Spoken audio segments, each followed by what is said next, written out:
Thomas down the mine.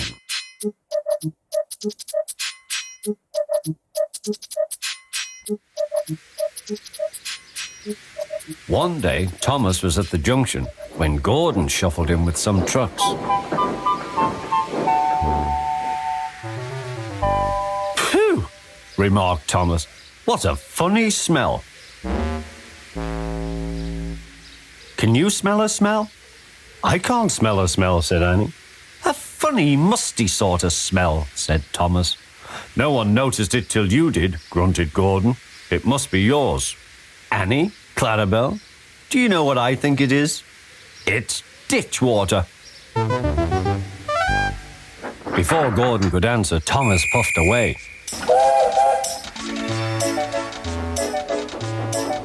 Annie and Clarabelle could hardly believe their ears. "He's dreadfully rude. I feel quite ashamed. I feel quite ashamed. He's dreadfully rude." And to Thomas they said, "You mustn't be rude. You make us ashamed." But Thomas didn't care a bit. "That was funny. That was funny," he chuckled. He felt very pleased with himself. Annie and Clarabelle were deeply shocked. They had great respect for Gordon, the big engine.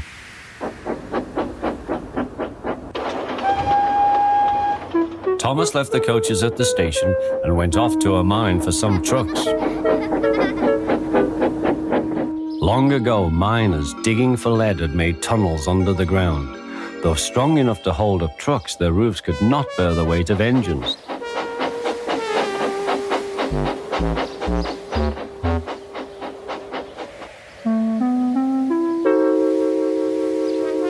Silly old board, he thought. He had often tried to pass it and he had never succeeded. But this morning he had made a plan. He had to push the empty trucks into one siding and pull out full ones from another. "Come on," waved the fireman. The driver leaned out of the cab to see where they were going. "Now," said Thomas to himself. "Hurrah," laughed Thomas, and he followed the trucks into the siding. "Stupid old board," said Thomas. "There's no danger, there's no danger." "Look out," shouted his driver. "Come back." "Fire and smoke," said Thomas. "I'm sunk."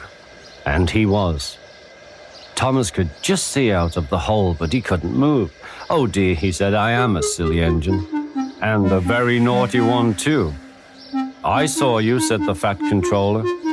"Please get me out, I won't be naughty again." "I'm not sure," replied the fat controller. "We can't lift you out with the crane, the ground's not firm enough."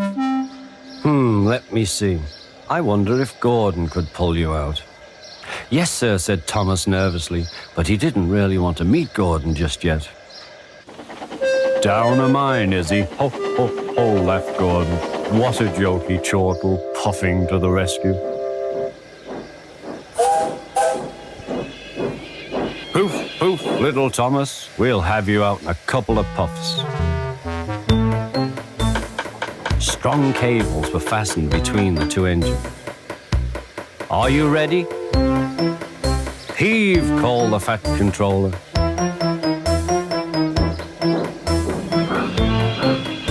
It was a lot harder than they all thought. But at last he was free. "I'm sorry I was cheeky," said Thomas. "That's all right, Thomas. You made me laugh." "I'm in disgrace," Gordon went on pathetically. "I feel very low."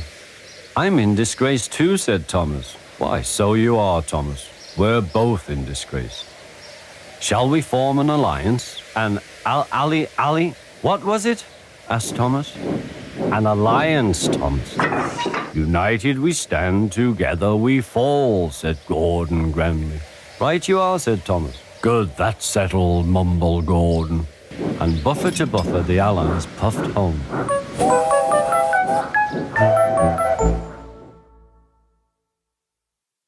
Sometimes, all it takes is a little train engine and the spirit of the child within us to see the beauty in our lives and hope that we can always find it there.